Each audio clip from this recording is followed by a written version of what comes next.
Hi friends, welcome back our channel. இப்போ நான் எங்கே இருக்கேன்னு பார்த்தீங்கன்னா, திருத்துறைப்பூண்டிலேருந்து அகஸ்தியம்பள்ளிக்கு நம்ம ரயிலில் பயணம் செய்ய போகிறோம். நான் எப்போயோ இந்த காணொலி பண்ணணும்னு நினச்சிக்கிட்டு இருந்தேன். அதுக்கான வாய்ப்பு இப்போ தான் கிடச்சிருக்கு. சரி, ட்ராவல் பண்ணுவோன்னு. ஏன்னா இப்போ என்ன இப்போ எனக்கு வந்த நியூஸ் என்னன்னு கேட்டிங்கன்னா, எலக்ட்ரிஃபிகேஷன் ஒர்க் ஸ்டார்ட் பண்ணிட்டாங்க. எனக்கு அதில் தான் இன்ட்ரெஸ்ட் இல்லை. ஏன்னா நான் ஓப்பனாக சொல்லிடுறேன் உங்களுக்கு. பட் அதுக்கு பிஃபோராக நான் போய் ட்ராவல் பண்ணுறதுக்காக நான் இந்த ரூட்டை நான் ப்ரிஃபர் பண்ணி நாங்கள் ட்ராவல் பண்ணோம். எலக்ட்ரிஃபிகேஷன் இதுவும் நான் எடுத்திருக்கேன். பட் அதெல்லாம் எனக்கு இன்ட்ரெஸ்ட் கிடையாது. ஏன்னா இது எலக்ட்ரிஃபிகேஷன் என்பது ஒரு எப்படி சொல்கிறதுன்னா, எலக்ட்ரிஃபிகேஷன் பண்ணால் மட்டும் உங்களுக்கு இந்த சைடில் ஒரு 20 ட்ரெயின் விடுவாங்க, 30 ட்ரெயின் விடுவாங்கன்னா கிடையாது. இருக்கிற ட்ரெயின் டீசலுக்கு பதிலாக எலக்ட்ரிக்கில் தான் போகும். ஆனால் என்னென்னா, நல்லா இயற்கை வளங்களோடு இப்போ இருக்கிற காட்சிகளை மரத்தை வெட்டி அங்கே எலக்ட்ரிஃபிகேஷனை பண்ணிடுவாங்க. ஸோ அதெல்லாம் இயற்கைக்கு எதிராக எனக்கு அது உடன்படிக்கை கிடையாது. அதனால் நான் பெருசாக எடுத்துக்கிறேன். ஸோ அதுக்கு முன்பாக நான் ட்ராவல் பண்ணுறதுக்கான நான் இந்த ரூட்டை நாங்கள் சூஸ் பண்ணோம். இப்போ ஒர்க் ஸ்டார்ட் பண்ணிட்டாங்க. ஸோ வரும்போது இன்னும் இயற்கை இதுதான் முடிஞ்சு போயிடும். ஸோ மரங்கள்லாம் வெட்டிடுவாங்கன்னு சொல்லிட்டு நாங்கள் பிஃபோராக ட்ராவல் பண்ணி இந்த காணொலியை நாங்கள் போய்ட்டு கிட்டாக நான் பண்ணியிருக்கேன். எலக்ட்ரிஃபிகேஷன் ஒர்க்ஸ் ஆரம்பிச்சாச்சு. சரிங்களா, இதெல்லாம் வச்சுக்கோங்க. இது திருத்துறைப்பூண்டிலேருந்து அகஸ்தியம்பள்ளிக்கு போகிற கிலோமீட்டர் பார்த்தீங்கன்னா இது 36 கிலோமீட்ரு. கட்டணம் பார்த்தீங்கன்னா 10 ரூபா தான். ஆனால் என்னென்னா, இந்த ரயில் யாருக்கும் பயன்படாத அளவுக்கு தான் இருக்குது. ஏன்னா ஒரு ரயிலில் பார்த்தீங்கன்னா 10 பேர் தான் பயணம் செய்கிறாங்க. நான் ஒருத்திட்ட விசாரிக்கும் போது நேற்றுக்கு அவர் மட்டும் ஒரு ஆள் மட்டும் தான் பயணமே செஞ்சுருக்காங்க. இந்த ரயில் யாருக்குமே பயன்படாத அளவுக்கு தான் இருக்குது. ஒன்று இந்த ரயிலை நீடிக்கணும், அப்படி இல்லைன்னா இணைப்பு ரயில் மாதிரி ஒரு இடம் பயன்படுத்தலாம். ஆனால் இந்த ரயில் வரும். ஏன்னா இதுக்கான ஃபண்ட்ஸ் ஒதுக்கியிருக்காங்க. 1000 கோடி ரூபா செலவு பண்ணியிருக்காங்கன்னா அந்த 1000 கோடி ரூபா எடுக்கணும். இந்த ரயிலை வருவா வச்சு தான் எடுக்க முடியும். அப்போ தான் அந்த இருக்கிற ஸ்டேஷன்ஸ் டெவலப்மெண்ட்ஸ் எல்லாமே பண்ண முடியும். ஆனால் போகிற போக்க பார்த்தாலே அந்த டீசல் காஸ்ட்டு கூட இதில் வராது. டீசலாக எலக்ட்ரிக்கோ எந்த காஸ்ட்டு போட்டால் கூட இதில் வராது. ஸோ அந்த அளவுக்கு தான் இந்த ரயிலில் குறைஞ்ச நபர்கள் தான் பயணம் செய்கிறாங்க. அதே எனக்கு ரொம்ப மனசு வருத்தமாக இருக்குது. ஒன்று இணைப்பு ரயிலாக இருக்கணும், இந்த ரயிலை எல்லாம் நீடிக்கணும். நான் நீடிக்கணும்னு சொன்னால் சில பேர் நான் எங்கே நீடிக்கணும்னு சொல்கிறேன்னா, எங்கே வேணாலும் நீடிங்க. அதை பற்றிலாம் நான் ஒன்றும் சொல்ல விரும்பலை. பட் கண்டிப்பாக நீடிப்பு இருந்தால் பெனிஃபிட். ஆனால் ரயில்வே ஃபோக்கஸ் என்னென்னா குமுதா மேலே தான் ஃபோக்கஸாக இருக்காங்க. அப்படின்னா என்ன அர்த்தம்னா, குட்ஸ் ட்ரெயின் மட்டும் தான் ஃபோக்கஸ் பண்ணுறாங்க. இப்போ திருத்துறைப்பூண்டி ஜங்ஷன்ஸில் பார்த்தீங்கன்னா, குட் ஷேட்டில் பார்த்தீங்கன்னா ஒரு 4 பெரும் லைட்டு ஸ்டேஷன்ஸில் ஒன்றுமே இல்லை. ஆனால் குட் ஷேட்டில் 4 பெரிய ஃபோக்கஸ் லைட் மாதிரி வச்சு அந்த இதில் தான் அங்கே ஃபோக்கஸ் பண்ணுறாங்க. அதே போல் அகஸ்தியம்பள்ளிலையும் குட்ஸுக்கு தான் ரொம்ப இம்பார்ட்டன்ஸி கொடுக்குறாங்க.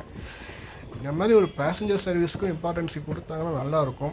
அகஸ்தியம்பள்ளி வேறு ஏதோ ஒரு ட்ரெயின் இயக்கலாம். ஏன்னா அதாவது ஒரு ஸ்டேஷன்ஸில் இருக்கும்போது அங்கே அந்த ஸ்டேஷன்ஸை பார்க்கும்போது ஜங்ஷன் சொல்லும்போது, திருத்துறைப்பூண்டி ஜங்ஷன் சொல்லும்போது அந்த ஜங்ஷனுக்கான மரியாதையே திருத்துறைப்பூண்டியில் இல்லை. நம்மகிட்ட நாங்கள் பார்க்கும்போது ரொம்ப மனசு கஷ்டமாக இருந்துச்சு. ஏன்னா ஒரு ரயிலுமே இல்லை, ஜங்ஷன்ஸே அப்படியே ஒரு இதாக இருக்குது. அந்த மாதிரி ஏதோ இருக்கிற டைமில் ஒரு ரயிலை விடணும். காலைல ஒரு ட்ரெயின் போச்சுன்னா ஈவினிங் தான் கிளம்பி வருது. அங்கேருந்து ஒரு மறுமார்க்கமாக மயிலாடுதுறையிலேருந்து காரைக்குடியிலேருந்து மயிலாடுதுறைக்கே விட்டாங்கன்னா ரயிலுக்கு வருவாய் கிடைக்கும். மக்கள் ரயில் அதிகமாக பயன்படுத்துவாங்க. இப்போ நீங்கள் திருத்துறைப்பூண்டிலேருந்து அகஸ்தியம்பள்ளி போகணுன்னு வச்சுக்கோங்களேன், நீங்கள் திருத்துறைப்பூண்டி பஸ் ஸ்டாண்ட் கிட்ட நியரஸ்ட்டாக இருந்துச்சுன்னா சூஸ் பண்ணுவாங்க. நியரஸ்ட்டு கிடையாது. என்ன பார்த்தீங்கன்னா 7 கிலோமீட்டர் தாண்டி வர வேண்டியதாக இருக்குது. அந்த 7 கிலோமீட்டர் தாண்டி வர்றதுக்கு அவங்க பஸ்ஸில் பிடிச்சி அழகாக போயிடுறாங்க. ஸோ இது ஒரு மெயின் இது. அங்கேருந்து ஒரு டவுன் பஸ் அரேஞ்ச்மெண்ட்ஸ் மாதிரி பண்ணணும். பட் ரயில் விட்டாரானா அவங்க பண்ண முடியும். ரயிலே விடாமல் ஒரு நாளைக்கு ஒரு ரயில் தான் போகும், இன்னொரு ரயில் வருது, அவ்வளோதான்.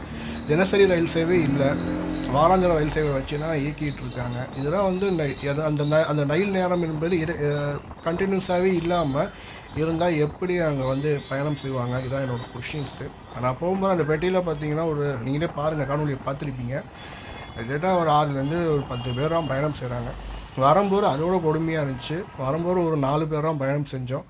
ஸோ அதுக்கப்புறம் இடைப்பட்ட நிறுத்தங்களில் கொஞ்சம் பேர் ஏறி இந்த இறங்கி காரைக்குடியிலேருந்து மயிலாடுதுறை வண்டியில் சில பேர் அதில் ஏறி மாறி ட்ராவல் பண்ணுறவங்களும் இருக்காங்க.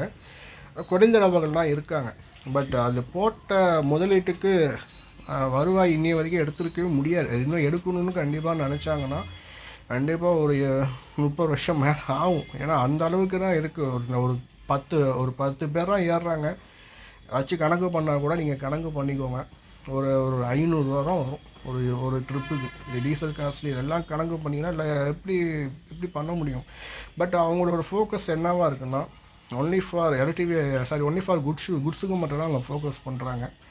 இந்த மாதிரி பயணிகள் ரயில் சேவையை ஒன்று ரயிலை நீடிங்க, இல்லைன்னா ஒரு இணைப்பு ரயில் மாதிரி கொடுத்தீங்கன்னா அந்த ஊர் மக்கள் அதிகம் பேர் ரயிலில் வருவதற்கு வாய்ப்புகள் இருக்குது. நாங்களாம் ரயில் ஸ்டேஷன்லாம் பார்க்கும்போது ஸ்டேஷன்லாம் இன்ஃப்ராஸ்ட்ரக்சர் சூப்பராக இருக்குது, ஆனால் கொஞ்சம் கொஞ்சமாக அந்த ஸ்டேஷனோட இதெல்லாம் குறைஞ்சிட்டே வருது. ஏன்னா ஆள் நடமாட்டம்லாம் இல்லாமல் வெளி நபர்கள்லாம் வந்து அந்த ரயில்வே ஸ்டேஷனை குட்டுச்சேறு பண்ணிக்கிட்டு இருக்காங்க. இதெல்லாம் பார்க்கும்போது மனசு ரொம்ப கஷ்டமாக இருக்குது. இவ்வளோ செலவு பண்ணியிருக்கும்போது அந்த இதுக்கு கண்டிப்பாக முதலீடை எடுக்கணும்ல. அது கூட எடுக்குவதற்கு வாய்ப்புகள் குறைவாக தான் இருக்குது. அவங்க ஃபோக்கஸ் எல்லாமே குட்ஸுன்னு அதில் ரெவன்யூ வந்தால் போதும்னு நினைக்கிறாங்க. அதெல்லாம் என்ன சொல்கிறோம் நமக்கு தெரியல. நீங்களே இந்த காணொலியை பாருங்கள். சரி, இந்த காணொலியை பற்றி என்ன நினைக்கிறோம் மறக்காமல் கமெண்ட்டை சொல்லுங்கள். நான் உங்களை எலக்ட்ரிஃபிகேஷன் அப்டேட்ஸு அடுத்த ஒரு காணொலியில் நான் ஃபுல்லாக டீட்டெயிலாக நான் சொல்கிறேன். எங்கேருந்து ஸ்டார்ட் பண்ணியிருக்காங்க, எது வரைக்கும் வந்திருக்காங்க, எல்லாமே நான் டீட்டெயிலாக உங்களுக்கு சொல்கிறேன். மறக்காமல் சப்ஸ்கிரைப் பண்ணிக்கோங்க. இந்த காணொலி பிடிச்சிருந்தால் மறக்காமல் சப்ஸ்கிரைப் பண்ணுங்கள், லைக் பண்ணுங்கள். உங்களை அடுத்த ஒரு காணொலி சந்திக்கிறேன். ஸோ இந்த ட்ராவல் வீடியோஸை நீங்கள் என்ஜாய் பண்ணுங்கள். பார்ப்போம்.